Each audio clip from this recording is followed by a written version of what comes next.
भगवद गीता महाभारत का एक हिस्सा है जो एक महान भारतीय महाकाव्य है। महाभारत की रचना महर्षि वेदव्यास व्यासदेव ने की थी। भगवद गीता महाभारत के भीष्म पर्व अध्याय 3 के अंतर्गत आती है। ये एक संवाद है जो अर्जुन और भगवान श्री कृष्ण के बीच कुरुक्षेत्र के युद्ध के मैदान में हुआ था। भगवद गीता के सेवरल श्लोकों में भगवान श्री कृष्ण ने अर्जुन को जीवन, धर्म, कर्म, योग और भक्ति के गूढ़ रहस्यों का ज्ञान प्रदान किया। इसे महर्षि वेदव्यास ने लिखा और संकलित किया, लेकिन इसका वास्तविक संवाद भगवान श्री कृष्ण और अर्जुन के बीच हुआ था। भगवद गीता में कई श्लोक हैं जो मनुष्य का कल्याण करते हैं। उनमें से एक प्रसिद्ध और अत्यंत महत्वपूर्ण श्लोक है भगवद गीता अध्याय श्लोक 4 कर्मण्येवाधिकारस्ते मा फलेषु कदाचन मा कर्मफल हेतुर्भूर्मा ते संगो अस्त्वकर्मणि। ट्रांसलेशन मा फलेषु कदाचन मा कर्मफल हेतुर्भूर्मा ते संगोस्त्वकर्मणि। अर्थ, तुम्हारा कर्म करने में ही अधिकार है, उसके फलों में कभी नहीं। इसलिए तुम कर्मों के फल का कारण मत बनो और नहीं कर्म न करने में आसक्त हो। व्याख्या, इस श्लोक में भगवान श्री कृष्ण अर्जुन को कर्मयोग का उपदेश देते हैं। इसका तात्पर्य है कि हमें अपने कर्तव्यों का पालन निस्वार्थ भाव से करना चाहिए, बिना फल की चिंता किए। इस श्लोक का पालन करने से मानसिक शांति, फल की चिंता, मानसिक तनाव कम होता है और मन शांत रहता है। 2. निस्वार्थ कर्म। व्यक्ति निस्वार्थ भाव से कर्म करने लगता है, जिससे उसे सच्ची संतुष्टि मिलती है। समर्पण। भगवान पर विश्वास और समर्पण की भावना बढ़ती है, जिससे आत्मविश्वास में वृद्धि होती है। फर्क, जीवन का संतुलन। व्यक्ति अपने कर्मों में संतुलन बनाकर चलता है, जिससे जीवन में स्थिरता आती है। इस श्लोक का पालन करने से मनुष्य का कल्याण होता है और उसे जीवन की विभिन्न चुनौतियों का सामना करने की शक्ति मिलती है। हाँ, भगवद गीता का अध्ययन हर मनुष्य के लिए लाभकारी हो सकता है। इसके कई कारण हैं। आत्मज्ञान और आत्मविकास। भगवद गीता में जीवन के गूढ़ रहस्यों और आत्मज्ञान का वर्णन किया गया है। इसे पढ़ने से व्यक्ति अपने वास्तविक स्वरूप को समझ सकता है और आत्मविकास की दिशा में कदम बढ़ा सकता है। मानसिक शांति और संतुलन। गीता के उपदेशों का पालन करने से मानसिक शांति और संतुलन प्राप्त होता है। यह तनाव और चिंता को कम करने में सहायक होती है। नैतिक और आध्यात्मिक मूल्य। गीता में नैतिक और आध्यात्मिक मूल्यों का महत्व बताया गया है। सत्य, हिंसा और करुणा जैसे गुणों को अपनाने के लिए प्रेरित किया जाता है। कर्मयोग और भक्ति योग। गीता में कर्मयोग और भक्ति योग की महत्ता बताई गई है। निस्वार्थ भाव से कर्म करना और ईश्वर की भक्ति करना जीवन को सरल और सार्थक बनाता है। जीवन की समस्याओं का समाधान। भगवद गीता में जीवन की विभिन्न समस्याओं का समाधान दिया गया है। यह हमें जीवन की चुनौतियों का सामना करने की शक्ति और दिशा प्रदान करती है। सभी के लिए उपयुक्त भगवद गीता का संदेश सार्वभौमिक है और यह किसी विशेष धर्म, जाति या वर्ग के लिए नहीं है। इसका ज्ञान सभी के लिए है और हर व्यक्ति इससे लाभ उठा सकता है। अध्ययन का सरल तरीका। गीता का अध्ययन कठिन नहीं है। इसे विभिन्न भाषाओं में अनुवादित किया गया है और इसके सरल भाष्य और व्याख्याएं उपलब्ध हैं जो इसे समझने में सहायता करती है।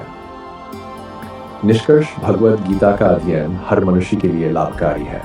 यह हमें जीवन जीने की कला सिखाती है और आत्मज्ञान, मानसिक शांति और संतुलन प्राप्त करने में मदद करती है।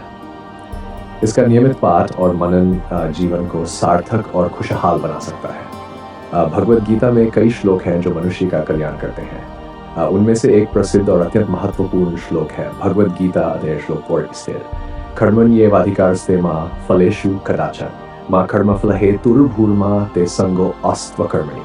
ट्रांसलेशन मा फलेषु कदाचन मा कर्मफल हेतुर्भूर्मा ते संगोस्त्वकर्मणि।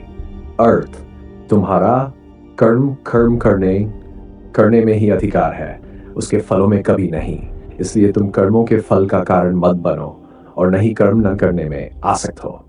व्याख्या, इस श्लोक में भगवान श्री कृष्ण अर्जुन को कर्मयोग का उपदेश देते हैं।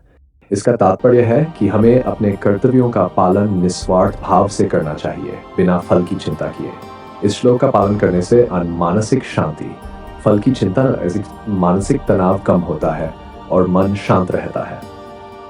2. निस्वार्थ कर्म। व्यक्ति निस्वार्थ भाव से कर्म करने लगता है, जिससे उसे सच्ची संतुष्टि मिलती है। समर्पण।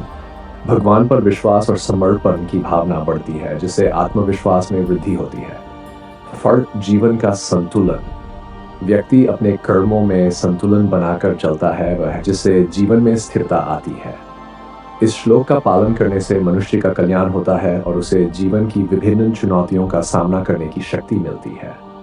गीता जीवन के विभिन्न पहलुओं पर गहन दृष्टिकोण प्रदान करती है और इसका अध्ययन व्यक्ति को अनेक प्रकार से लाभान्वित कर सकता है। गीता के बारे में कुछ और महत्वपूर्ण पहलुओं पर भी चर्चा की जा सकती है। गीता के प्रमुख श्लोक। कर्मण्येवाधिकारस्ते मा फलेषु कदाचन मा कर्मफल हेतुर्भूर्मा ते संगो अस्त्व कर्मणि। इस श्लोक में कर्मयोग की महत्ता बताई गई है। हमें अपने कर्तव्यों का पालन करना चाहिए और फल की चिंता नहीं करनी चाहिए। वासांसी जीर्णानि अविहाय नवानि गृह्णाति नरो पुराणि तथा शरीराणि विहाय जीर्णा न्यन्यानि संयाति नवानि देहि। इस श्लोक में आत्मा की अमरता का वर्णन है। जैसे व्यक्ति पुराने वस्त्रों को त्याग कर नए वस्त्र धारण करता है, वैसे ही आत्मा पुराने शरीर को त्याग कर नया शरीर धारण करती है। यदा यदा ही धर्मस्य ग्लानिर्भवति भारत अभ्युत्थानं धर्मस्य तदात्मानं सृजाम्यहम्। इस श्लोक में भगवान श्री कृष्ण कहते हैं कि जब जब धर्म की हानि होती है और अधर्म की वृद्धि होती है तब तब मैं अवतार लेकर धर्म की स्थापना के लिए आता हूँ। गीता के प्रमुख अध्याय। 1. अर्जुन विषाद योग अध्याय 1। इसमें अर्जुन के मानसिक संकट का वर्णन है। सांख्य योग अध्याय 2। इसमें कर्मयोग और ज्ञान योग की महत्ता पर चर्चा की गई है। 3. भक्ति योग। इसमें भक्ति के महत्व और प्रकारों की चर्चा की गई है। सार विश्वरूप दर्शन योग। इसमें भगवान का विश्वरूप दर्शन का वर्णन है। गीता के अध्ययन के लिए सुझाव। नियमितता। गीता का नियमित अध्ययन करना चाहिए। प्रतिदिन कुछ समय निकालकर गीता पढ़ें। गुरु की सहायता। गीता के गूढ़ अर्थों को समझने के लिए किसी योगी गुरु की सहायता लें। सी. व्यवहार में लाना। गीता के उपदेशों को अपने दैनिक जीवन में लागू करने का प्रयास करें। गीता के लाभों को बढ़ाने के तरीके। 1. ध्यान और प्राणायाम। गीता के अध्ययन के साथ ध्यान और प्राणायाम का अभ्यास करें। इससे मन की शांति और एकाग्रता में वृद्धि होती है। सत्संग। नियमित रूप से सत्संग में भाग लें और गीता पर चर्चा करें। इससे ज्ञान में वृद्धि होती है और नए दृष्टिकोण मिलते हैं। लिखित अभ्यास। गीता के श्लोकों को लिखकर अभ्यास करें। इससे उन्हें याद रखने में मदद मिलती है और उनके अर्थ को समझने में आसानी होती है। भगवद गीता का अध्ययन न केवल आत्मज्ञान की प्राप्ति कराता है बल्कि जीवन की कठिनाइयों का सामना करने की शक्ति भी प्रदान करता है।